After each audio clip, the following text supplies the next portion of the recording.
Hello, আমার বিশেষ শ্রোতা বন্ধুদের জানাই আমার আন্তরিক ওয়েলকাম।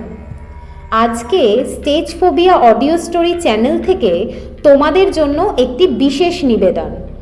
আমার খুব পছন্দের হেমেন্দ্র কুমার রায় রচিত জয়ন্ত মানিক সমগ্র থেকে একটি গল্প। গোয়েন্দা কাহিনীর লেখক হিসেবে যে সমস্ত চরিত্রগুলি হেমেন্দ্র কুমার রায় সৃষ্টি করেছেন সেগুলোর মধ্যে থেকে বেশ জনপ্রিয় জুটি হলেন জয়ন্ত মানিকের জুটি।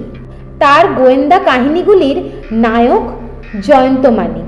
শখের গোয়েন্দা জয়ন্ত মানিক ও তাদের বন্ধু সুন্দরবাবুকে একত্রিত করে পেশ করেছেন পাঠকের সামনে।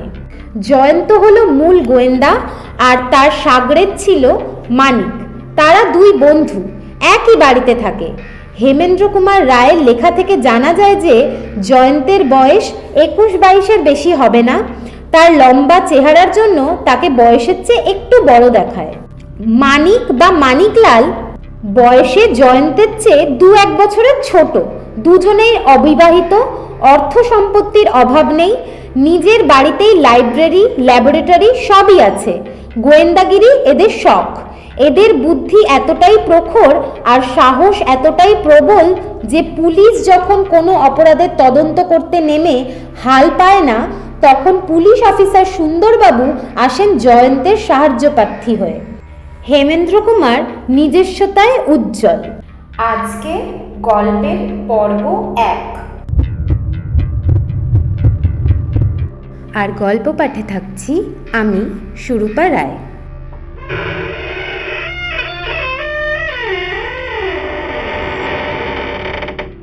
আজকের গল্পটির নাম হলো শনি মঙ্গলের রহস্য। প্রথম পরিচ্ছদ। আবার সেই ত্রিমূর্তি। ঘন ঘন কড়া নাড়ার শব্দ এবং সঙ্গে সঙ্গে চড়া গলায় চিৎকার, জয়ন্ত, জয়ন্ত, ও হে ভায়া, বলি ঘুম ভাঙলো নাকি? দরজা খুলে গেল। জয়ন্তের চাকর মধুর আবির্ভাব। এই যে মধু, তোমার মনিব কি করছেন বাপু? মানিকবাবুর সঙ্গে চা খাচ্ছে। বলো কি, এরই মধ্যে চায়ের আসর বসে গেছে? ডিটেকটিভ ইন্সপেক্টর সুন্দরবাবু বিপুল উৎসাহে সুমুখ থেকে মধুকে সরিয়ে দিয়ে তাড়াতাড়ি বাড়ির ভেতর প্রবেশ করলেন। কারণ তিনি জানতেন যে এ বাড়ির প্রভাতী চায়ের আসর হচ্ছে দস্তুর মতো সমারোহের ব্যাপার। চায়ের নামেই চনমন করে উঠেছে তার উদরস্থ ক্ষুধা। আসরে প্রবেশ করেই সুন্দরবাবু তার সেই বিখ্যাত শব্দটি সজোরে উচ্চারণ করলেন। জয়ন্ত বললে, আরে আরে সুন্দরবাবু যে, আসুন আসুন। তোমাদের চা পর্ব শেষ হয়ে গেছে দেখছি। সুন্দরবাবুর কণ্ঠে নিরাশার সুর। জয়ন্ত বললে, রবীন্দ্রনাথের ভাষা ঈষৎ বদলে আমি বলতে পারি, শেষ করা কি ভালো, তেল ফুরোবার আগেই আমি দি নিভিয়ে আলো। সুন্দরবাবু ভুরু কুঁচকে বললেন, আমি কাব্যি টাব্যি বুঝি না, ওর মানেটা কি হলো? ওর মানেটা হলো এই যে তেল যখন ফুরোয়নি আলো আবার জ্বলতে পারে, অর্থাৎ চা আবার আসতে পারে। চা আবার আসতে পারে? সাধু সাধু। মানিক বললে, কিন্তু সুন্দরবাবু আজকে তরল চায়ের সঙ্গে নিরেট আর কিছু প্রার্থনা করবেন না?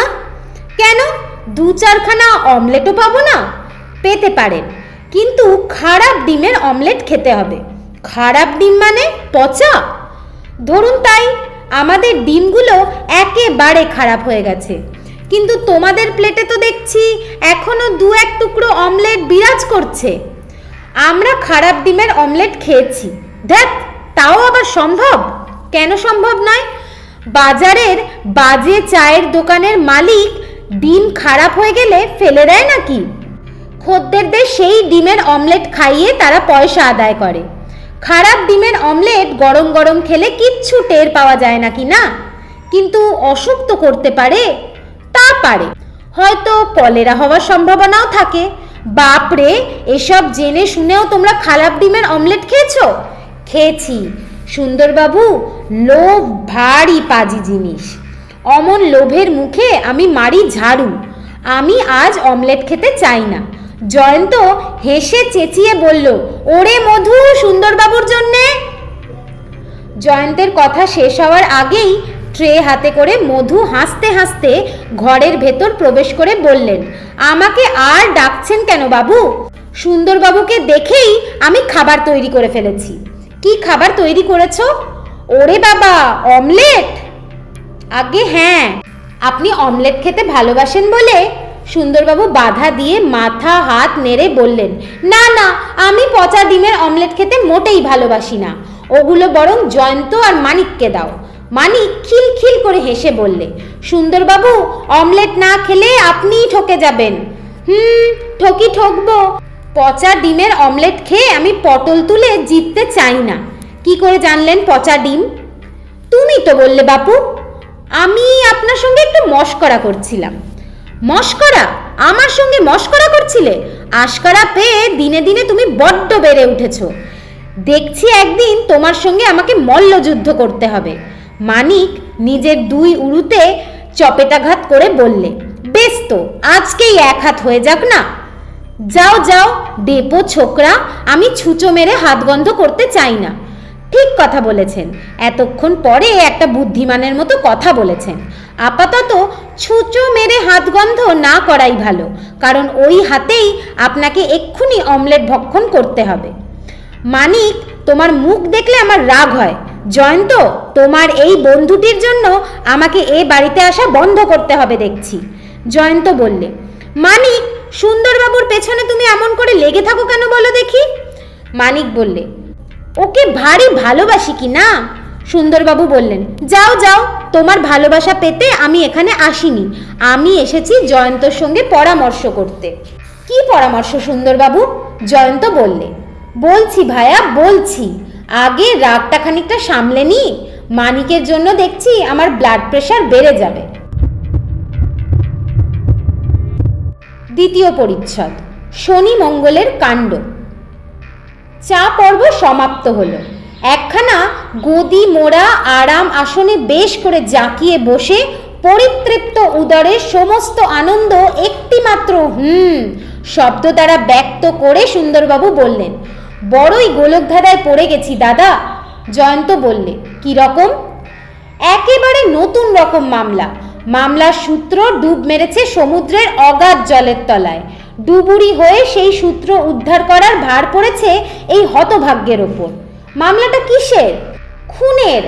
একটা নয়, দুটো নয়, তিনটে খুন। ঘটনাক্ষেত্র রতনপুর, 24 পরগনার একটি গ্রাম।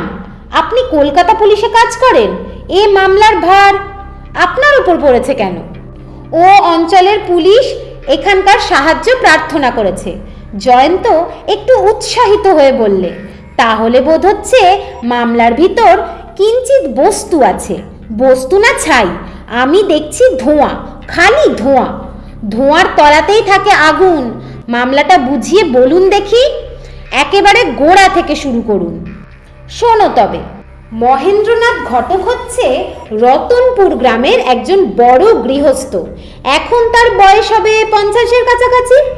প্রথম জীবনে কোনো রাজ স্টেটে ম্যানেজারের পদে বসে তিনি বেশ কিছু টাকা রোজগার করেছেন। এখন চাকরি ছেড়ে দিয়ে নিজের গ্রামে এসে বসেছেন।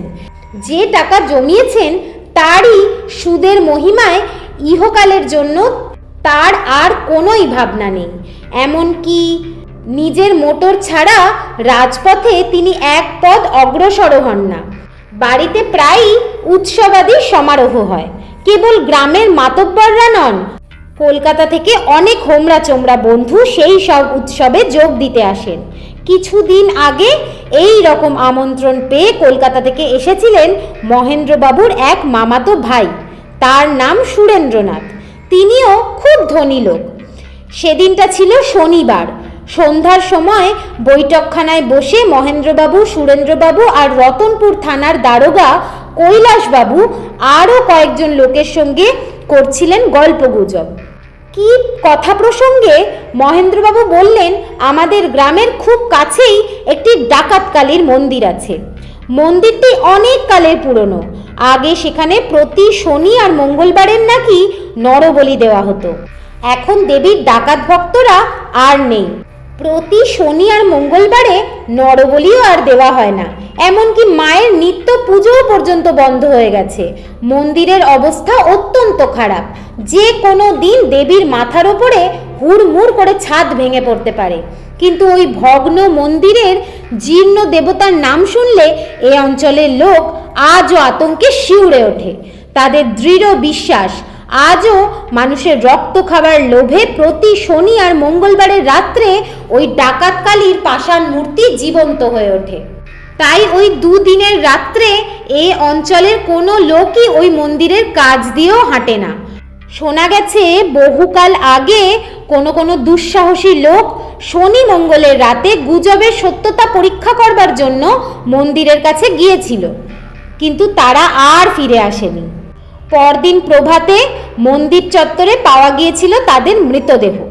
মহেন্দ্রবাবুর কথা শুনে কলকাতা থেকে আগত সুরেনবাবু আর এখনকার থানার দারোগা বাবু একসঙ্গে হো হো করে অট্টহাস্য করে উঠলেন। সুরেনবাবু বললেন, আমি হচ্ছি পয়লা নম্বরের নাস্তিক, চোখে দেখা যায় না বলে ভগবানকেই মানি না, আর তুমি আমাকে কিনা এই পাড়া গিয়ে গুজবে বিশ্বাস করতে বলো? দারোগা বাবু বললেন, আমি হচ্ছি পুলিশ, মানব দানব যক্ষ রক্ষ ভূত পেতনি বা তন্ত্র মন্ত্র কিচ্ছু মানি না। কালী বলে কোনো দেবী সত্য সত্যই আছে কিনা জানি না, কিন্তু এটা আমি জানি আর মানি যে জড় পাথরের ভেতরে কোনো দিনই জীবন সঞ্চার হয় না।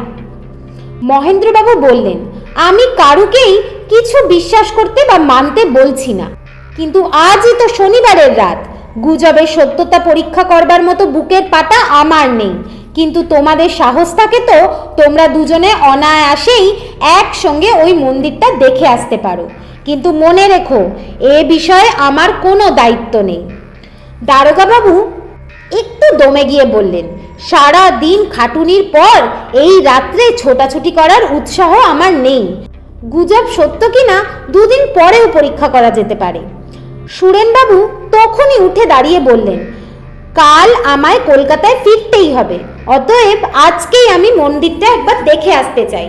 মহেন্দ্রবাবু বললেন, কিন্তু সুরেন, তোমাকে একলাই যেতে হবে, কারণ আমার এখনকার চাকর বাকররা পর্যন্ত তাদের মনিবেরও হুকুমে ওই মন্দিরে ত্রিসীমানায় যেতে রাজি হবেন না।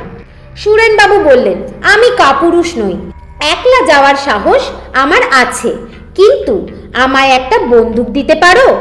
মহেন্দ্রবাবু সবিস্ময়ে বললেন, বন্দুক কি করবে?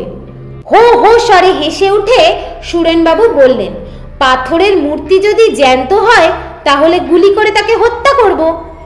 কি বলেন দারোগা বাবু, পাথরের মূর্তিকে হত্যা করতে চাইলে আপনাদের পুলিশের আইন বাধা দেবে না তো? দারোগা বাবু হেসে বললেন, আইনের কেতাবে জীবন্ত শিলামূর্তির কথা কোথাও লেখা নেই। মহেন্দ্রবাবুর কাছ থেকে একটা দোনলা বন্দুক নিয়ে ঘর থেকে বেরিয়ে যেতে যেতে সুরেনবাবু বললেন, আপনারা সকলে এখানেই অপেক্ষা করুন, আমি ঘন্টা খানেকের মধ্যেই আবার সশরীরে এখানে এসে হাজির হয়ে ডিনার খাবো। 1 ঘন্টা গেল, 2 ঘন্টা গেল, 3 ঘন্টা গেল, সুরেনবাবুর দেখা নেই। সকলে ভীত, বিস্মিত আর চিন্তিত হয়ে সেইখানেই বসে রইলেন। আতঙ্ক এমন সংক্রমক যে সদলবলে সকলে মিলে সেই রাত্রে মন্দিরের কাছে একবার যাওয়ার ব্যবস্থা পর্যন্ত হলো না। পূর্ব দিকে ভোরের আলো ফুটল, তখনও সুরেনবাবু অনুপস্থিত। তারপর সূর্যোদয়ের সঙ্গে সঙ্গে সকলের মনে আবার হলো সাহসের সঞ্চার। মহেন্দ্রবাবু দল বল নিয়ে বেরিয়ে পড়লেন। মন্দিরে যাওয়ার জন্য একটি মাত্র সুপথ বা প্রধান রাস্তা আছে। পিছনের দিক দিয়েও নাকি মন্দিরের ভিতরের দিকে আসা যায়, কিন্তু ওদিকে পথের মতো পথের কোনো অস্তিত্ব নেই। অনেক কাটা ঝোপ জঙ্গল আর বাঁশঝাড় ভেঙে ওদিক দিয়ে মন্দিরে আসতে হয়। দিনের বেলাতেও তাই ওদিকের পথিক দেখা যায় না। সুরেনবাবুর মৃতদেহ পাওয়া গেল মন্দিরে যাওয়ার প্রধান পথের ওপরেই। তার দেহে অস্ত্রাঘাতের কোনো চিহ্ন নেই, কেবল তার কণ্ঠাদেশের ডান দিকে একটি সুচ্চাগ্য সূক্ষ্ম রক্তের দাগ, অর্থাৎ দেহের ওপরে আলপিন বা ছুঁচ বিধিয়ে সেরকম দাগ হতে পারে। কিন্তু লাশের আশেপাশে অনেক খোঁজাখুঁজির পরেও সূচের মতো কোনো কিছু পাওয়া যায়নি। পরে ডাক্তারি পরীক্ষায় প্রমাণিত হয়েছে সুরেনবাবু মারা পড়েছেন বিষের ফলে। দারোগা কৈলাসবাবুর ওপরই মামলার ভার পড়ল, কিন্তু মামলা হাতে নিয়ে তিনি কিছু আন্দাজ করতে পারলেন না। কৈলাসবাবু ভীতু লোক ছিলেন না। তার দৃঢ় বিশ্বাস হলো শনি মঙ্গলের কোনো অলৌকিক কারণে ওই মন্দির যে মানুষের পক্ষে মারাত্মক হয়ে ওঠে, এই অদ্ভুত গুজবের মূলে কিছু মাত্র সত্য নেই। আর এই বিশ্বাস নিয়েই তিনি পরের মঙ্গলবারের রাত্রে একলা লুকিয়ে মন্দিরের দিকে যাত্রা করলেন। সেই হলো তার শেষ যাত্রা। বুধবার সকালে তারও মৃতদেহ পাওয়া গেল ওই মন্দিরের প্রধান পথের ওপরই। তারও বাম হাতের ওপরে তেমনি একটি ছুঁচ বেঁধার মতো রক্তাক্ত দাগ, আর তারও দেহে পাওয়া যায় বিষের চিহ্ন। কেবল তাই নয়, ঠিক যে জায়গাটিতে সুরেনবাবুর লাশ পাওয়া যায়, কৈলাসবাবুর মৃতদেহও পড়েছিল ঠিক সেই স্থানটিতে। তার পরের কথা আরও সংক্ষেপে সেরে নিই। দ্বিতীয় ঘটনার পরের শনিবারেই আর একজন পুলিশ কর্মচারীও রাত্রে গোপনে মন্দিরের কাছে তদন্ত করতে গিয়ে ঠিক ওইভাবেই মারা পড়েছে। এবার ছুঁচ বেঁধার চিহ্ন ছিল তার বাম পায়ের ওপর। তারও মৃত্যুর কারণ বিষ, আর তারও দেহ পাওয়া যায় ঠিক সেই জায়গাটিতে। এইবার মামলার ভার পড়েছে তোমাদের এই অভাগা সুন্দরবাবুর কাঁধের ওপর। কিন্তু ভায়া, আমার অতিশয় সন্দেহ হচ্ছে এ ভার আমি সহ্য করতে পারবো না। এটা কিরকম মামলা? নরহত্যাকারিণী ডাকাতে কালীকে অপরাধিনী রূপে সামনে রেখে যদি মামলার তদন্তে নিযুক্ত হই, তাহলে আমার নাম শুনলেই সারা দেশ অষ্টহাস্য করে উঠবে। তারপর কেবল শনি আর মঙ্গলবারেই ওই মন্দিরের কাছে যাওয়াটা বিপজ্জনক কেন? শুনেছি তৃতীয় ঘটনার রাত্রে যে পুলিশ কর্মচারীটি মন্দিরের পথে নিহত হয়, সে নাকি শনি মঙ্গলবার ছাড়া অন্য দিনেও গোপনে ওই মন্দিরের কাছে তদন্ত করতে যেত, কিন্তু অন্যান্য দিনে কোনো দুর্ঘটনাই হয়নি। সে সন্দেহজনক কিছু দেখেনি আর ফিরেও এসেছিল নিরাপদে। এই বা কি রহস্য? তোমার কি মনে হয় না জয়ন্ত, এর মধ্যে কেমন একটা ভুতুরে গন্ধ আছে? প্রত্যেক হত্যার পেছনেই একটা কোনো উদ্দেশ্য থাকে। এমনকি উদ্দেশ্য না পেলে আইন কোনো হত্যাকারীকে শাস্তি পর্যন্ত দিতে পারে না।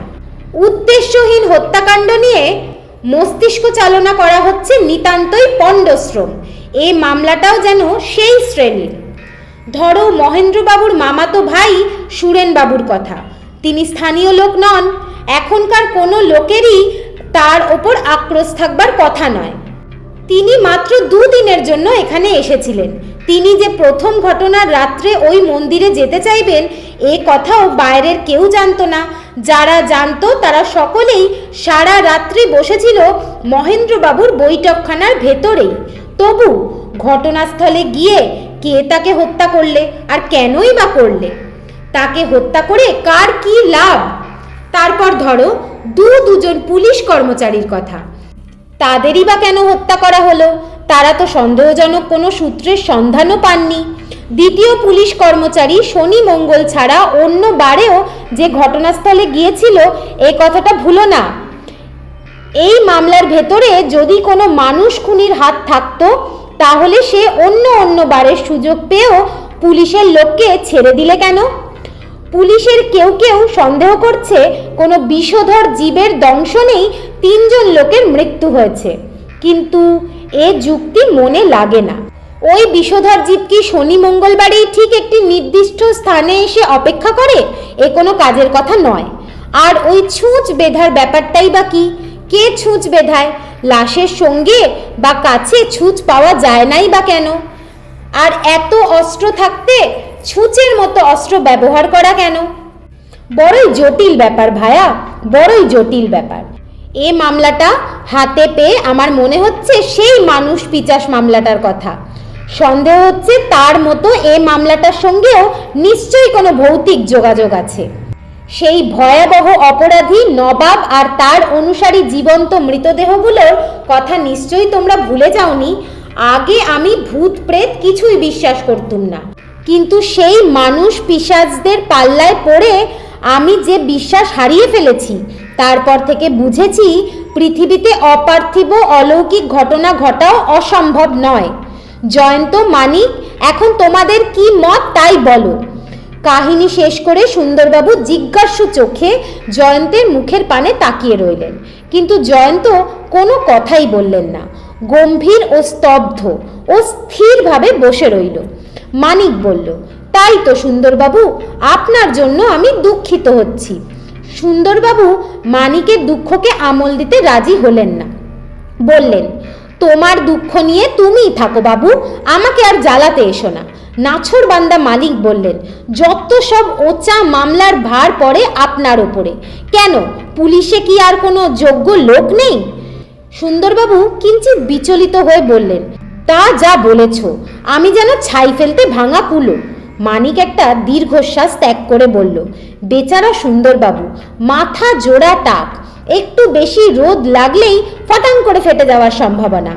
বামন হাতির মতো নাদুস নুদুস দেহ, দু পা দৌড়তে গেলেই হাঁপড়ের মতো হাঁপাতে থাকে। বড় জাতের ধামার মতো ভুঁড়ি, তার খোরাক জোগাতে জোগাতেই সারা দিন ব্যতিব্যস্ত হয়ে থাকতে হয়। আর তার উপরেই কিনা যত অত্যাচার। মহাক্রোধে সুন্দরবাবুর মুখ লাল হয়ে উঠল।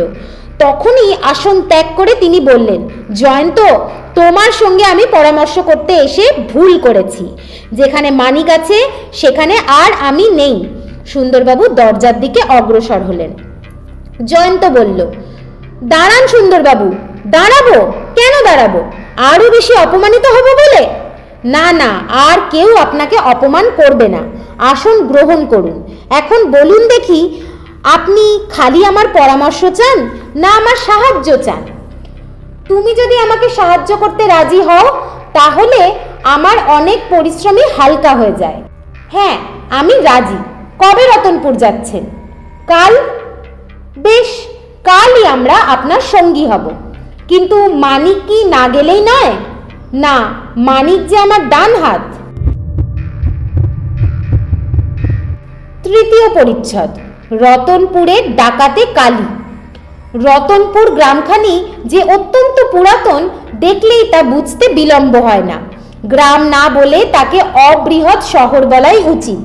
তার পথে পথে ছোট মাঝারি পাকা বাড়ির সংখ্যা তো কম নয় বটেই, অট্টালিকা আখ্যা পেতে পারে কয়েকখানা এমন বাড়িও চোখে পড়ে। কিন্তু একখানা বাড়ি ছাড়া বাকি সব অট্টালিকাই স্মরণ করিয়ে দেয় মন্নান্তরের আমলের কথা। যে অট্টালিকাখানি পুরানো নয়, সেইখানির অধিকারী হচ্ছেন মহেন্দ্রবাবু। তার বৈঠকখানার মধ্যেই রয়েছে আমাদের এই কাহিনীর সূত্রপাত। রতনপুরকে একটি ছোটখাটো শহর বলা চললেও তার অবস্থান হচ্ছে বেশ একটু অসাধারণ। তার চারিধারেই বিরাজ করছে বড় বড় প্রান্তর, এবং পশ্চিম দিকের প্রান্তরের মাঝখানে পাওয়া যায় একটি রীতিমতো গহন বন। সেই বনের ভেতরের খানিকটা জায়গা পরিষ্কার করে নিয়ে ডাকাতে কালীর মন্দিরটি প্রতিষ্ঠা করা হয়েছে। গ্রাম থেকে মন্দির যেতে গেলে পথের মাঝে পাওয়া যায় ছোট্ট একটি নদী। একটি কাঠের সাঁকোর সাহায্যে সকলে নদীর ওপর দিয়ে আনাগোনা করে। রতনপুরের কাছ থেকে রেল লাইন আছে বেশ খানিকটা দূরে, এবং সেই জন্যেই তাকে অনায়াসেই বলা চলে একটি বিচ্ছিন্ন গ্রাম বা শহর। সুন্দরবাবুর সঙ্গে জয়ন্ত ও মানিক ট্রেন থেকে নেমে পড়ে দেখলে তাদের বহন করবার জন্য স্টেশনের বাইরে অপেক্ষা করছে একখানি মোটর গাড়ি। এই গাড়িখানির মালিক মহেন্দ্রবাবু নিজেই। এগিয়ে এসে সুন্দরবাবুকে অভ্যর্থনা করলেন। নমস্কার ও প্রতি নমস্কারের পালা শেষ হওয়ার পর সুন্দরবাবু জিজ্ঞেস করলেন, মহেন্দ্রবাবু, আপনি কি করে জানলেন যে আজ আমরা এখানে আসব? মহেন্দ্রবাবু বললেন, গ্রামে যে কাণ্ডটা হয়ে গেল তারপর সব খবর না রাখলে যে চলে না। থানায় গিয়ে জানতে পারলুম আজ এখানে আপনার আগমনের কথা, তাই আমি আপনাকে গ্রামে পৌঁছে দেওয়ার ভার গ্রহণ করেছি। সুন্দরবাবু খুশি হয়ে বললেন, বেশ করেছেন, খুব বন্ধুর কাজ করেছেন। স্টেশন থেকে গ্রাম নাকি 5-6 মাইলের কম নয়। শুনেছি এখানে পালকি, গরুর গাড়ি আর ঘোড়ার গাড়ি ছাড়া কোনো রকম যান পাওয়া যায় না। ঘোড়ার গাড়িতে গেলে কম সময় লাগতো না। আপনার মোটর আমাদের অনেকটা সময় বাঁচিয়ে দেবে। এই প্রাথমিক কথাবার্তার সময় জয়ন্তর দৃষ্টি নিবদ্ধ হয়েছিল মহেন্দ্রবাবুর ওপরে। নতুন কোনো লোক দেখলেই জয়ন্তের সূক্ষ্ম দৃষ্টি তার মনের অন্দরমহল পর্যন্ত লক্ষ্য করবার চেষ্টা করত। এটি হচ্ছে তার চিরকালের স্বভাব। মহেন্দ্রবাবু লোকটি হচ্ছে না লম্বা না বেঁটে, না রোগা না মোটা। তার গায়ের রং ধবধবে ফর্সা, সাজ পোশাকে রীতিমতো শৌখিনতার চিহ্ন, চোখে সোনার চশমা, গোঁফদাড়ি কামানো, হাতে একগাছা সোনার বাঁধানো মোটা পাকা বাঁশের লাঠি। তার শৌখিন সাজ পোশাকের সঙ্গে ওই পাকা বাঁশের লাঠি গাছা মানাচ্ছিল না একেবারে। জয়ন্ত লক্ষ্য করলে মহেন্দ্রবাবুর চেহারার তিনটি বিশেষত্ব প্রথমেই দৃষ্টি আকর্ষণ করে। তার অতি অমায়িক ভাব, তার দুটি সরল চক্ষু, তার শিশুর মতো মিষ্টি হাসি। জয়ন্ত ও মানিকের দিকে দৃষ্টিপাত করে মহেন্দ্রবাবু শুধলেন, ওই দুটো ভদ্রলোকও কি আপনার সঙ্গে এসেছেন? সুন্দরবাবু বললেন, আজ্ঞে হ্যাঁ, ওরা আমার বন্ধু আর দস্তুর মতো নামজাদা লোক। নাম শুনলে অন্তত ওদের একজনকে আপনি হয়তো চিনতে পারবেন। মহেন্দ্রবাবু কৌতূহলী কণ্ঠে বলে উঠলেন, বটে বটে, তা ওদের নাম জানতে চাইলে ওরা কোনো অপরাধ নেবেন না তো? সুন্দরবাবু বললেন, বিলক্ষণ, অপরাধ আবার কিসের? মহেন্দ্রবাবু সংকুচিত স্বরে বললেন, আমি হচ্ছি পাড়া গেয়ে লোক, হালে শহুরে ফ্যাশনের কথা কিচ্ছু জানি না তো। কারুর কারুর মুখে শুনেছি গায়ে পড়ে নাম জানতে চাইলে আজকালকার শহুরে বাবুরা নাকি ভারী মুখ ভার করেন। সুন্দরবাবু হো হো করে হেসে বললেন, আরে না না মশাই, ওরা মোটেই সে জাতীয় মনুষ্য নয়। ওদের দেখতে ছোকরা বটে, কিন্তু ওরা আপনার আমার মতোই সেকেলে। আপনি কি শখের গোয়েন্দা জয়ন্ত আর তার স্যাঙত মানিকের কথা শোনেননি? মহেন্দ্রবাবু দুই চক্ষু বিস্ফারিত করে বললেন, বলেন কি স্যার, তাও আবার শুনিনি। আপনি কি বলতে চান? ওরাই হচ্ছেন জয়ন্তবাবু আর মানিকবাবু? সুন্দরবাবু বললেন, হ্যাঁ মশাই হ্যাঁ, ওরা ওই নামেই পরিচিত বটে। তাড়াতাড়ি জয়ন্তকে নমস্কার করে মহেন্দ্রবাবু বললেন, এতক্ষণে চিনতে পেরেছি।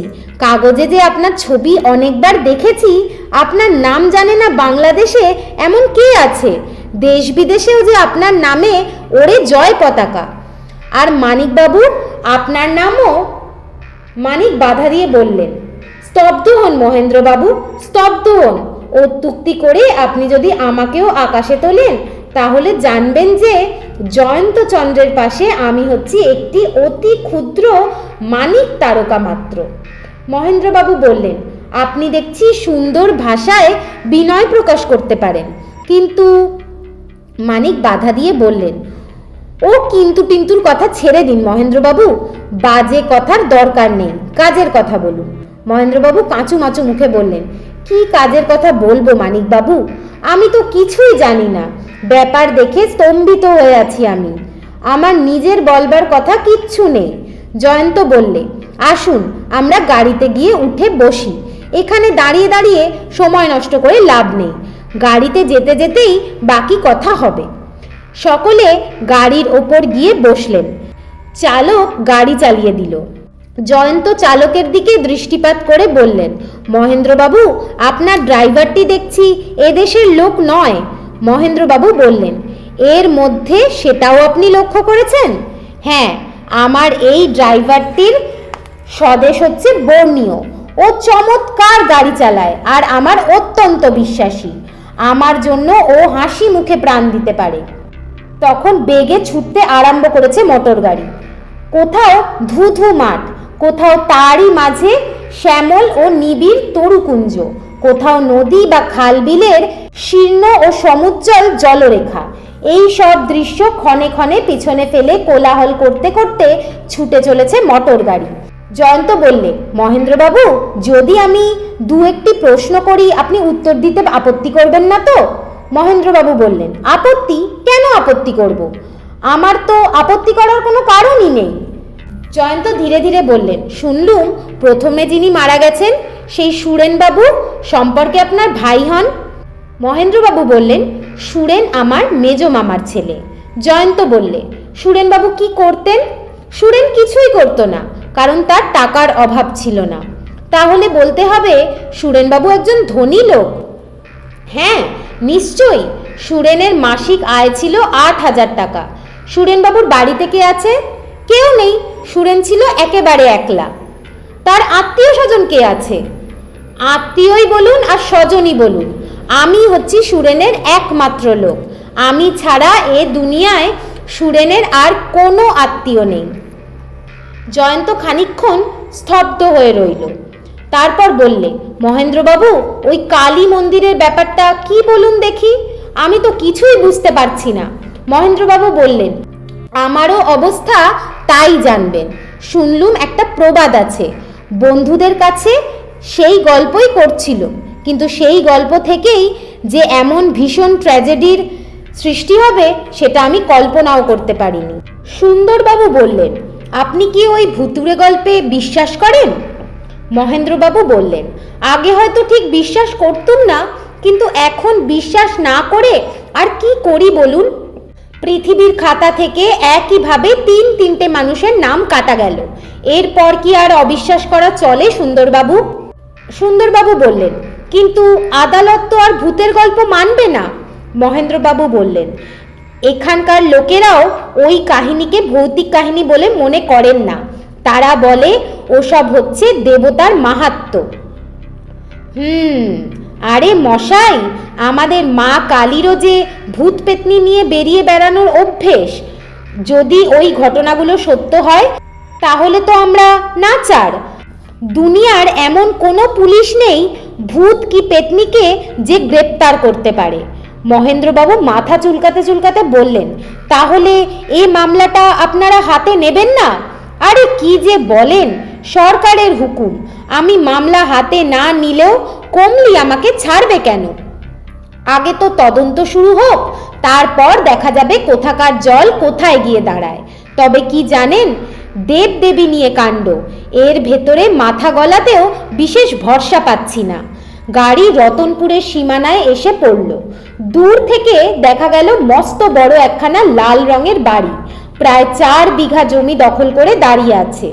তার চারিধারে বেড়ে রেলিং ঘেরা ফল ও ফুল গাছের বাগান। ফটকের সামনে বন্দুক হাতে পাহারা দিচ্ছে পোশাক পরা দারোয়ান।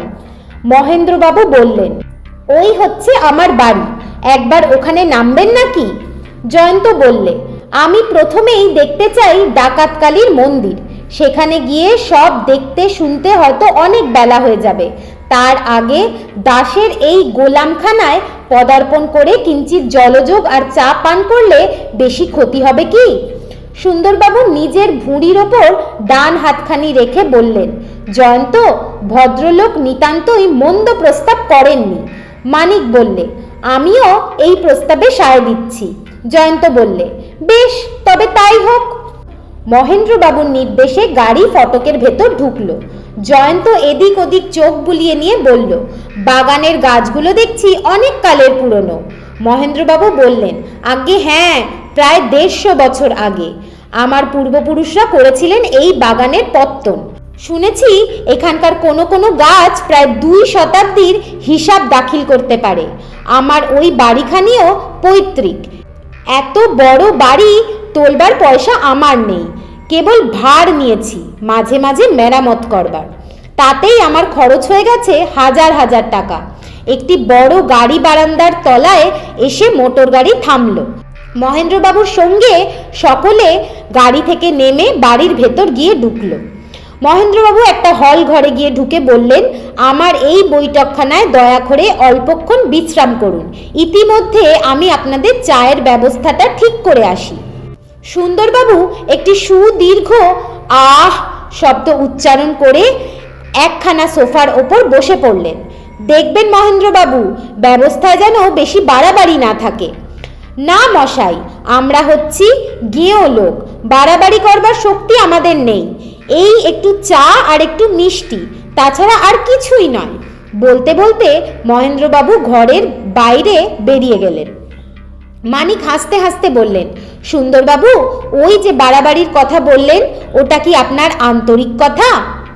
মানে, আয়োজনের বাড়াবাড়ি কি সত্যি আপনি ভালোবাসেন না? মহেন্দ্রবাবু যদি একখানার বদলে 2খানা থালা ভরে মিষ্টান্ন এগিয়ে দেন, তাহলে কি আপনি সভয়ে পশ্চাৎপদ হবেন? সুন্দরবাবু খাট্টা হয়ে বললেন, মানিক, তুমি কি মনে করো আমি একটি মস্ত বড় উদার পিশাচ? মানিক জিভ কেটে বললে, আরে ছ্যা ছ্যা, আপনাকে তো আমরা কেবল উদর সেবক বলেই জানি। উদর সেবক? আগে হ্যাঁ, ওটি কি খারাপ নাম? বলেই সুন্দরবাবু অন্যদিকে মুখ ঘুরিয়ে গুম হয়ে বসে রইলেন। জয়ন্ত এসব কথাবার্তা কিছুই শুনছিল না। তার দৃষ্টি ঘুরছিল ঘরের এদিক সেদিক। ঘরখানি আধুনিক আদর্শে বেশ ভালো করেই সাজানো। সোফা, কাউচ, টেবিল, চেয়ার, পাথরের মূর্তি ও তৈলচিত্র প্রভৃতি কিছুরই অভাব নেই। মহেন্দ্রবাবু আবার ফিরে এলেন। তার পেছনে পেছনে দুজন ভৃত্য এলো দুখানা বড় বড় ট্রের ওপর আহার্যের বিবিধ উপকরণ সাজিয়ে। সুন্দরবাবু বললেন, বাপরে, এই যে দেখছি রীতিমতো যজ্ঞের ব্যাপার। বিনা নোটিশে এক কথায় আপনি এত বড় আয়োজনটা কেমন করে করলেন? মহেন্দ্রবাবু বিনীত কণ্ঠে বললেন, 2-4 জন অতিথি অভ্যাগত অধীনের বাড়িতে যখন তখন আসা যাওয়া করে থাকে, তাই আমাকে কিঞ্চিত প্রস্তুত হয়েই থাকতে হয়। পল্লী গ্রাম কি না, শহরের মতো বাজারে লোক পাঠালেই তো খাবার নিয়ে আসা যায় না। তাই তো করেছেন কি বলতে বলতে সুন্দরবাবু একখানা মস্ত ডালপুরিকে আক্রমণ করলেন বিপুল বিক্রমে। জয়ন্ত বললে, মহেন্দ্রবাবু, ঘরের ওই কোণে ওই যে বড় বর্ম দাঁড় করানো আছে, ওটি আপনি কোথা থেকে কিনেছেন? ওটি আমি কিনিনি, এক সাহেবের কাছ থেকে উপহার পেয়েছি। ওটি হচ্ছে সেকেলে বিলিতি বর্ম। আগ্নেয়াস্ত্র হওয়ার আগে ইংরেজ যোদ্ধারা ওই রকম বর্মে আপাদ মস্তক ঢেকে যুদ্ধযাত্রা করত। সুন্দরবাবু এক গ্রাসে একটি বড় রসগোল্লা কোপ করে গিলে ফেলে বললেন, বাস রে বাস, অত বড় ভারী লোহার বর্ম ওর ভেতর ঢুকলে যুদ্ধযাত্রা কি আমি তো একটি মাত্র পদও অগ্রসর করতে পারতুম না। মানিক বললে, ওর ভিতরে আপনি ঢুকবেন? অসম্ভব। কেন অসম্ভব কেন? নরহস্তির জন্য ও বর্ম তৈরি হয়নি। সুন্দরবাবু একবার কটমট করে মানিকের দিকে তাকালেন, কিন্তু মুখে কিছু বললেন না। জয়ন্ত বললে, ও বর্মের মধ্যে হয়তো আমার দেহের ঠাঁই হতে পারে, আর হয়তো বর্ম পরে চলাফেরা করতেও আমার বিশেষ কোনো অসুবিধে হবে না। কি বলো হে মানিক? মানিক বললে, হ্যাঁ জয়ন্ত, ও বর্ম তোমারই উপযোগী বটে। জয়ন্ত বললে, ওই চিত্তাকর্ষক বর্মটিকে ভালো করে নেড়ে চেড়ে পরীক্ষা করবার আগ্রহ হচ্ছে, কিন্তু আজ আর সময় নেই। সে চেষ্টা আর একদিন করা যাবে। কি বলেন মহেন্দ্রবাবু, তাতে আপনার কোনো আপত্তি নেই তো? আপত্তি নিশ্চয় নেই। ওদিকে জয়ন্ত ও মানিকের অর্ধেক খাওয়া শেষ হওয়ার আগেই সুন্দরবাবুর খাবারের থালা ও চায়ের পেয়ালা একেবারে খালি হয়ে গেল। মহেন্দ্রবাবু বললেন, ও কি সুন্দরবাবু, থালায় যে কিছুই নেই, আরো কিছু আনতে বলে দিই। সুন্দরবাবু বাঁকা চোখে মানিকের দিকে দৃষ্টিপাত করে দেখলেন, সে মুখ টিপে টিপে দুষ্টুমির হাসি হাসছে। একটা নিঃশ্বাস ফেলে মৃদু স্বরে তিনি বললেন, থাক মহেন্দ্রবাবু, সকালেই পেট ভারী করে খাওয়া ভালো নয়, তবে আর এক পেয়ালা চা খেতে আমার আপত্তি নেই। মানিক চুপি চুপি বললে, সুন্দরবাবু, আপনার অদ্ভুত সংযম দেখে আমি বিস্মিত হচ্ছি। সুন্দরবাবু অস্ফুট কণ্ঠে বললেন, স্টুপিড। জলযোগ সেরে সকলে আবার গাড়িতে গিয়ে উঠলেন। গাড়ি এবার ছুটল সোজা কালী মন্দিরের দিকে। মোটর গাড়ি করে সুন্দরবাবু মহেন্দ্রবাবুর বাড়ি থেকে কালী মন্দির গিয়ে পৌঁছতে 8-10 মিনিটের বেশি লাগলো না। মন্দিরটি সত্যিই পুরাতন। তার উপর দিকটা ফেটে চৌচির হয়ে গেছে এবং তার ফাটা জায়গাগুলো থেকে বাইরে মাথাচাড়া দিয়ে উঠেছে অশ্বত্থ ও বট গাছরা। একটা অশ্বত্থ গাছ রীতিমতো বড়। মন্দিরের উপরে অনেক অংশ তার শাখা প্রশাখার মধ্যেই অদৃশ্য হয়ে গেছে। পুরনো মন্দিরটা অত বড় গাছের ভার কি করে যে এখনো সহ্য করে আছে সেটা ভাবলে বিস্ময় লাগে। যে পথটা মন্দিরের চাতালে গিয়ে পড়েছে তার দুদিকেই রয়েছে এক টানা জঙ্গল। মন্দিরের পেছনেও অরণ্য, সেখানকার ঝোপঝাড় আরও বেশি নিবিড়। মন্দিরের চাতালের ওপরেও আগাছার ভিড়। বিজনতায় ও মানুষের যত্নহীনতায় এখানে কোনো দিকেই কোনো শৃঙ্খলা নেই বটে, কিন্তু বাহির থেকে দেখলে এই নিরিবিলি জায়গাটিকে বেশ শান্তিপূর্ণ বলে মনে হয়। দিকে দিকে ছায়াচিত্রের পাশে রোদ দিয়েছে সোনার আভাস ছড়িয়ে। গাঢ় সবুজের অন্তঃপুরে লুকিয়ে থেকে থেকে ডাকছে কপোত, ডাকছে কোকিল, ডাকছে দোয়েল শ্যামা। কোথা থেকে বাতাসে ভেসে আসছে অজানা কোনো বনফুলের গন্ধ। মানিক বললে, বাহ, জায়গাটা আমার বেশ লাগছে। মহেন্দ্রবাবু বললেন, এখানকার বাসিন্দা হলে আপনি বোধহয় ও কথা বলতে পারতেন না। কেন? দেখছেন না, এত কাছেই লোকালয়, তবু এখানে অরণ্য কত নিবিড় হয়ে উঠেছে। লোকালয়ের কাছে এত নির্জনতা আর নিস্তব্ধতা আপনারা আর কোথাও দেখেছেন কি? এ ভয়াবহ ঠাঁই কোনো অতি বড় ভক্ত ভরসা করে দেবীকে এখানে পুজো দিতে আসেন না। মানুষের সঙ্গ হারিয়ে এ জায়গাটা এখন যেন অভিশপ্ত হয়ে আছে। দুদিকের জঙ্গলের দিকেই ঘন ঘন মুখ ফিরিয়ে সুন্দরবাবু অগ্রসর হচ্ছিলেন অত্যন্ত সাবধানে। মানিক হেসে বললেন, সুন্দরবাবু, আজ তো শনিও নয়, মঙ্গলও নয়, আপনার অতটা সাবধান না হলেও চলবে। সুন্দরবাবু বললেন, কি জানি বাবা, বলা তো যায় না। জয়ন্ত বললে, মহেন্দ্রবাবু, যারা মারা পড়েছে তাদের 3 জনের লাশ কোনখানে পাওয়া গিয়েছিল? সামনের একদিকে অঙ্গুলি নির্দেশ করে মহেন্দ্রবাবু বললেন, ঠিক ওইখানে। জয়ন্ত সেখানে গিয়ে দাঁড়িয়ে বাম পাশের বনের দিকে তাকিয়ে অনেকক্ষণ স্তব্ধ হয়ে রইল। বন সেখানে বেশ ঘন, ঝোপের পর দাঁড়িয়ে আছে ঝোপ, তাদের ঠেলে নজর চলে না। সুন্দরবাবু জিজ্ঞেস করলেন, জঙ্গলটার দিকে তুমি অমন করে তাকিয়ে আছো কেন জয়ন্ত? জয়ন্ত কোনো জবাব না দিয়ে জঙ্গলের দিকে অগ্রসর হলো। সুন্দরবাবু বললেন, তোমার সঙ্গে আমরা যাব নাকি? না বলে জয়ন্ত ঝোপ ঠেলে বনের ভেতর প্রবেশ করলে। 5, 7, 10 মিনিট কেটে গেল, তখনও জয়ন্তর দেখা নেই। সুন্দরবাবু বললেন, জয়ন্তের এই রকম সব খামখেয়ালি আমার কাছে কেমন কেমন যেন লাগে। এত জায়গা থাকতে ওখানে ঢুকে কি করছে? কি আছে ওখানে? মহেন্দ্রবাবু বললেন, ওখানে আছে কেবল বড় বড় বুড়ো গাছ, দলে দলে কাঁটা ঝোপ, আর দিনেও সন্ধ্যের মতো অন্ধকার। বলা বাহুল্য, ওখানে কেউটে প্রভৃতি সাপও অনেক আছে। এমন সময় দেখা গেল জয়ন্ত আবার বনের ভেতর থেকে বেরিয়ে আসছে। সুন্দরবাবু বললেন, কি হে, কেমন হাওয়া খেয়ে এলে? জয়ন্ত সে কথা যেন শুনতেই পেল না। এগিয়ে এসে মহেন্দ্রবাবুকে সে প্রশ্ন করলে, একটা কথা আপনাকে জিজ্ঞেস করতে চাই। জিজ্ঞেস করুন। এখানে শেষ দুর্ঘটনা হয় গত মঙ্গলবারে, কেমন? আজ্ঞে হ্যাঁ। দুর্ঘটনাটা ঘটেছিল যে কত রাত্রে, সে কথা বোধহয় আপনি বলতে পারবেন না। আজ্ঞে না, তবে লাশ পরীক্ষা করে ডাক্তাররা মত দিয়েছিল লোকটি মারা পড়েছে রাত 12টার খানিক পরে। সেদিন কি এখানে বৃষ্টি পড়ছিল?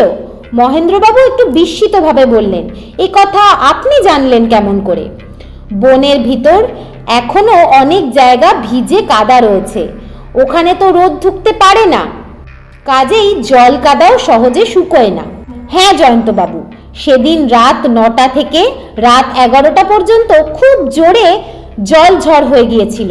পুলিশের লোকেরা এখানে তদন্ত করতে এসে ওই বনের ভেতর গিয়েছিল বোধহয়। তা গিয়েছিল বইকি, কিন্তু তারা কিছুই আবিষ্কার করতে পারেনি। পুলিশের সঙ্গে সঙ্গে খালি পায়ে কোনো লোক কি বনের ভেতর ঢুকেছিল? মহেন্দ্রবাবুর মুখে আবার ফুটে উঠল বিস্ময়ের ভাব। খানিকক্ষণ ভেবে তিনি বললেন, তদন্তের সময় আমিও পুলিশের সঙ্গে ছিলাম, কিন্তু আমাদের কারুরই পা তো খালি ছিল না। জুতো না পরে ওই জঙ্গলে প্রবেশ করাও নিরাপদ নয়।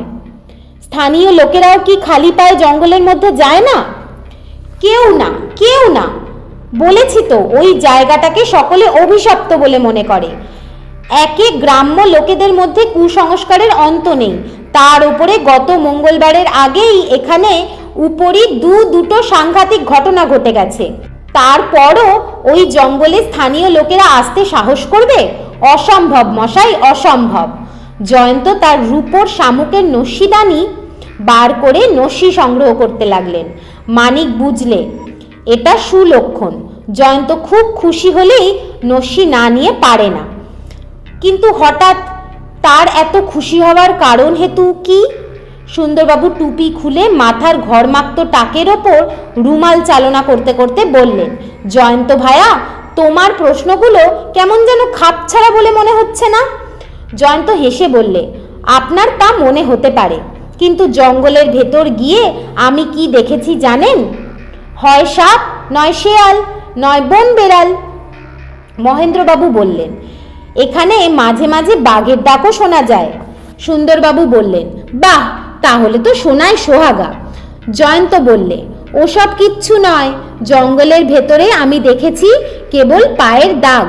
গত মঙ্গলবার রাত্রে বৃষ্টি হওয়ার পর খালি পায়ে কোনো লোক ওই জঙ্গলের এমন একটা জায়গায় এসে দাঁড়িয়েছিল যেখান থেকে ঝোপঝাড়ের ফাঁক দিয়ে পথের ওইখানটা বেশ স্পষ্ট দেখা যায়। কেবল একটা পায়ের দাগ নয়, একই লোকের অনেকগুলো পায়ের দাগ। কোনো কোনো দাগের গভীরতা দেখে আন্দাজ করতে পেরেছি লোকটি ওইখানে দাঁড়িয়ে বেশ খানিকক্ষণ অপেক্ষা করেছিল। যেখানে সে দাঁড়িয়েছিল সেখানকার কাদা এখন অনেকটা শুকিয়ে এসেছে, তাই পায়ের দাগগুলো পরীক্ষা করতে আমার কিছুই কষ্ট হয়নি। খালি পায়ের দাগ নয়, আর একটা চিহ্নও আমি লক্ষ্য করেছি। কি? লোকটার হাতে ছিল একটা অদ্ভুত রকমের লাঠি। অদ্ভুত রকম? হ্যাঁ, কোনো একটা ফাঁপা দণ্ড বা নলের মতো জিনিসের একটা মুখ আপনি যদি ভিজে মাটির ওপর রেখে খানিকক্ষণ দাঁড়িয়ে থাকেন তাহলে কি রকম চিহ্ন পড়বেন বলুন দেখি? ফাঁপা দণ্ড ভিজে মাটির ওপর চেপে ধরলে খানিকটা মাটি গোলাকার হয়ে বড়ির মতো ওপরের দিকে উঠে পড়বে। ঠিক বলেছেন, ওই রকমই একটা ফাঁপা লাঠির একাধিক দাগ আমি মাটির ওপর লক্ষ্য করেছি। সুন্দরবাবু ভাবতে ভাবতে বললেন, ফাঁপা লাঠি, সে আবার কি? এক তো জানি গুপ্তি, ছোট তলোয়ার রাখার জন্য গুপ্তির ভিতরটা হয় ফাঁপা। জয়ন্ত বললে, না, এ গুপ্তির দাগ নয়। গুপ্তির ভিতরটা ফাঁপা হলেও তার দুদিকের মুখই থাকে বন্ধ। তবে তুমি কিসের দাগ দেখেছ? সেইটাই এখন ধরতে পারছি না। কিন্তু ওই লোকটা কে? দিনের বেলাতেই যেখানে মানুষের চলাচল নেই, দুর্যোগের রাতে, বিশেষ করে দুর্যোগময় মঙ্গলবারের রাত্রে ঝড় বৃষ্টির পরেও কোনো দুঃসাহসী লোক কি উদ্দেশ্য সাধনের জন্য নগ্ন পদে অদ্ভুত একগাছা লাঠি বা অন্য কিছু নিয়ে ওই গভীর জঙ্গলের ভেতর এসে অপেক্ষা করছিল? ওই লোকটিকে যদি আমরা আবিষ্কার করতে পারি তাহলে বোধহয় সব রহস্য পরিষ্কার হয়ে যেতে পারে। সুন্দরবাবু উচ্ছ্বসিত কণ্ঠে বলে উঠলেন, সাবাস ভায়া, সাবাস। গাছে না উঠতেই এক কাঁদি। ঘটনাস্থলে পদার্পণ করতে না করতেই তুমি যে একটা মস্ত বড় সূত্র আবিষ্কার করে ফেললে হে। মহেন্দ্রবাবু বললেন, এটা কি রকম সূত্র আমি বুঝতে পারছি না। গেল মঙ্গলবারের রাত্রে অমন দুর্যোগের পরেও কোনো মানুষ যে ওই ভয়ঙ্কর জঙ্গলে বেড়াতে আসতে পারে এই কথা কিছুতেই আমার বিশ্বাস হচ্ছে না। কেবল ডাকাতে কালির সর্বনাশা ক্ষুধা নয়, সত্য সত্যই ওই বনের ভেতর দিয়ে আনাগোনা করে শত শত বিষধর সর্প আর বন্য বরাহের দল। মাঝে মাঝে ব্যাঘ্রও এসে তার অস্তিত্ব জানিয়ে যেতে ভোলে না। ওই বনে অমন সময় যে মানুষ আসবে সে দুঃসাহসী নয়, সে হচ্ছে বদ্ধ পাগল। এমন পাগল এ অঞ্চলে কেউ আছে বলে আমি জানি না। তারপর ওই ফাঁপা লাঠি, ফাঁপা লাঠি আবার কি জিনিস? তা দিয়ে কার কোন উদ্দেশ্য সিদ্ধ হতে পারে? জয়ন্ত বললে, যা দেখেছি তাই বলছি। সম্ভব অসম্ভবের কথা নিয়ে আমি এখন মাথা ঘামাচ্ছি না। আপনি যদি এখন জোর করে বলেন যে ওই পদচিহ্ন মানুষের পদচিহ্ন নয়, তাহলে আমিও এখন জোর করে আপনার কথার প্রতিবাদ করতে পারবো না। সুন্দরবাবু ত্রস্ত কণ্ঠে বললেন, ও বাবা, এ আবার কি রকম কথা? মানুষের পদচিহ্ন নয়? কিন্তু এতকাল পুলিশে চাকরি করেছি, কখনো তো শুনিনি ভূতের পদচিহ্নের কথা। মানিক বললে, ভৌতিক ইতিহাসে আমিও এমন কথা পাঠ করিনি। তারপর ওই ফাঁপা লাঠি, ভূতেদের লাঠি ফাঁপা হয় নাকি? জয়ন্ত বললে, আপাতত ভূত আর মানুষ এই দুরকম কথা ভুলে যাও। চলো আমরা মন্দিরের ভিতরটা দেখে আসি। সকলে মন্দিরের দিকে এগিয়ে চলল এবং যেতে যেতে দেখা গেল একটা নতুন ব্যাপার। একটা ছোট সাপ ধরেছে একটা মস্ত ব্যাঙকে। ব্যাঙটাকে সে গলাধকরণ করতেও পারছে না, মুখ থেকে বার করে ফেলেও দিতে পারছে না। সাপটা ঘন ঘন ব্যাঙটাকে মাটির ওপরে আছাড় মারছে, কিলবিল করে সমস্ত দেহ দিয়ে চাঞ্চল্য প্রকাশ করছে এবং ব্যাঙটাও চিৎকার করছে প্রাণপণে। মানুষ দেখেও সাপটা পালাবার চেষ্টা করতে পারলে না। সুন্দরবাবু তার হাতের লাঠি চালিয়ে সাপটার মাথা গুঁড়ো করে দিয়ে বললেন, পৃথিবী থেকে একটা পাপ বিদেয় হলো। মানিক বললে, কিন্তু পৃথিবীর অনেক পাপই লুকিয়ে আছে এই বনের আনাচে কানাচে, আপনি সেসব দিকেও নজর রাখতে ভুলবেন না। সুন্দরবাবু বললেন, নজর আমার কমজোরি নয় হে, তুমি নিজের চরকায় তেল দেওয়ার চেষ্টা করো। আগাছা ভরা চাতাল পার হয়ে সকলে মন্দিরের সামনে গিয়ে দাঁড়ালো। চাতালের ওপরেই অপরিসর রোয়াক, কিন্তু রোয়াকে ওঠবার সিঁড়ির ধাপগুলো গেছে ভেঙে। মন্দিরের ভেতরে আধা আলো আধা অন্ধকার। সামনের দিকে তাকিয়ে খানিকটা স্পষ্ট ও খানিক অস্পষ্ট রূপে যে মূর্তি দেখা গেল তা অবর্ণনীয় বললেও চলে। জয়ন্তের মতো সাহসী মানুষেরও হৃৎপিণ্ড সে মূর্তি দেখে ধড়ফড় করে উঠল। বাংলাদেশের সর্বত্র কালী মূর্তি আছে অগুন্তি, কিন্তু সে সবের মধ্যে সবচেয়ে ভয়ঙ্করী হচ্ছে বঙ্গাধিপতি মহারাজ প্রতাপাদিত্যের প্রতিষ্ঠিত যশোরেশ্বরী মূর্তি। সে মূর্তির মুখ দেখলে মনের মধ্যে ভক্তির আগে জেগে ওঠে বিষম আতঙ্কের ভাব, কিন্তু তাকেও টেক্কা দিয়েছে রতনপুরের এই ডাকাতে কালী। এই মূর্তির বিভৎসতা কল্পনাতেও আনা সহজ নয়। কোষ্ঠী পাথরে গড়া ৮-৯ হাত উঁচু উলঙ্গ দেবীর মূর্তি, মাথার পেছন দিকের আগে বোধহয় সত্যিকারের কেশধাম ছিল। সে কেশধামের কিছুই এখন নেই। দেবী মুণ্ডিত মস্তক, চক্ষু কি দিয়ে যে গড়া ঝাপসা আলোয় সেটা বোঝা গেল না, কিন্তু সকলের মনে হলো মূর্তির দুই উগ্র চক্ষু যেন উৎকট রক্তপিপাসায় জীবন্ত হয়ে ধকধক করে জ্বলছে। শাপদ জন্তুর মতো নিষ্ঠুর করাল দন্ত এবং ততোধিক নির্দয় লকলকে রক্তাক্ত জিহবা। মূর্তির গলায় রয়েছে যে মুন্ডমালা তা পাথরের তৈরি নয়, সত্যিকার মনুষ্য শিশুর মুন্ড দিয়ে তা তৈরি হয়েছে।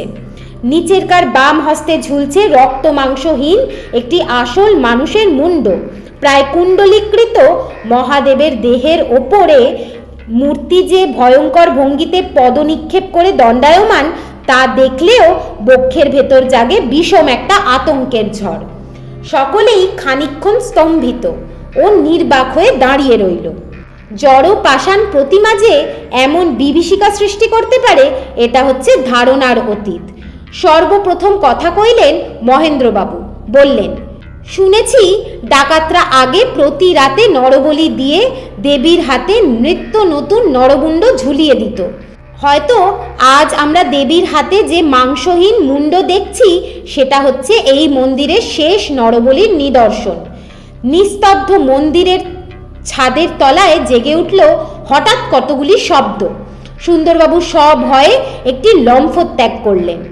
সে শব্দ শুনে মনে হলো অসীম নিস্তব্ধতা আচম্বিতে যেন জাগ্রত হয়ে মুখরিত হয়ে উঠল ধ্বনির পর ধ্বনি সৃষ্টি করে। মহেন্দ্রবাবু তটস্থ হয়ে বললেন, ও কিসের শব্দ? সুন্দরবাবু বললেন, আর এখানে নয় জয়ন্ত, এসো আমরা সবেগে পলায়ন করি। জয়ন্ত একবার হাসলে, কিন্তু মুখে কিছু বললে না। মানিক বললে, সুন্দরবাবু প্রকৃতিস্থ হন, ছাদের দিকে তাকিয়ে দেখুন, এখানে বাসা বেঁধেছে বাদুররা। মানুষের সাড়া পেয়ে তারা চঞ্চল হয়ে উঠেছে। সুন্দরবাবু বললেন, বাবা, বাদুর ফাদুর আমি জানি না, আমি আর 1 মিনিটও এখানে থাকতে রাজি নই। এই কি দেবীর মূর্তি? দানবীয় মূর্তি তাহলে কি রকম? যেখানে এমন মূর্তির প্রতিষ্ঠা করা হয়েছে আর এত হতভাগ্য মানুষকে বলি দেওয়া হয়েছে, সেখানে যা কিছু অসম্ভব কাণ্ড ঘটতে পারে। জয়ন্ত বনের ভেতরে সেসব পায়ের দাগ দেখেছে, সেগুলো কখনোই মানুষের পায়ের দাগ নয়। ওই মন্দিরের ত্রিসীমানায় মানুষ আসতে পারে না। এসো আমরা বেরিয়ে পড়ি। জয়ন্ত বলল, এখানে আমাদের আর কিছু দেখবার নেই, চলো এখনকার মতো এই পর্যন্ত। হঠাৎ মন্দিরের কোণ থেকে আর একটা বিশ্রী শব্দ জেগে উঠল। সুন্দরবাবু মানিককে 2 হাত দিয়ে জড়িয়ে ধরে বললেন, আর তো পারি না। ও আবার কি? মানিক বললে, তক্ষক। মহেন্দ্রবাবু বললেন, আমারও আর এখানে থাকতে ভালো লাগছে না জয়ন্তবাবু, আমি এখন বাইরের হাওয়ায় বেরিয়ে একটু হাঁফ ছাড়তে চাই। জয়ন্ত বললেন, সেই কথাই ভালো।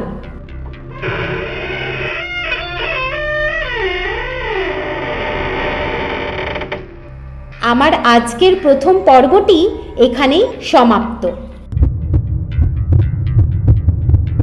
তোমাদের যদি আমার পাঠ করা গল্পটি ভালো লাগে তাহলে please subscribe this channel, like, share and comment.